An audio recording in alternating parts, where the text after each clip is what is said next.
Why should you learn ethical hacking? Okay, technology is like a democratic government. Every government has an opposition. By the way, no government that has ever lived without an opposing side. So as you are busy starting your tech or making your tech a product or making your application or website, there are bad guys there that are hiding, looking after your product, just hunting you, busy wanting to hack you to intrude your system without your acceptance. So as you are learning programming or as you are preparing yourself to be a tech guy or a tech entrepreneur, you have to know ethical hacking, or you have to employ someone who knows ethical hacking so that they safeguard your things or your system, your application, your database, and many other things. As you are busy planning, they go ahead, other hackers are busy planning also for you. So please, you have to wake up. Ethical hacking, this is the part of the life you have to be an ethical hacker if you are planning to do something big. Otherwise, you won't push the startup, it won't go, because it will be just hacked even before it has started.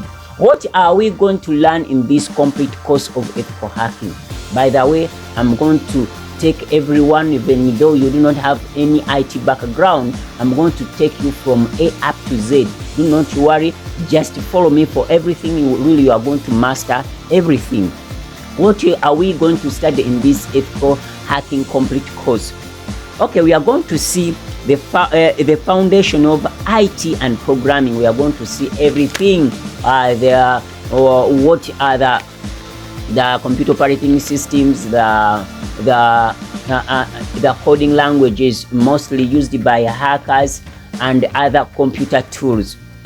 We are going to see number 2, introduction to cybersecurity and hacking. Guys, cybersecurity and hacking goes hand in hand.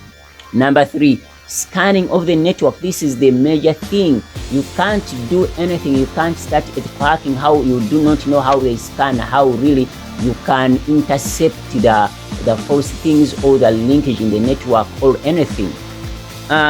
Number 4, exploitation and gaining access. How can you exploit and gain access to someone's system, and many other things. Number 5, system hacking and malware.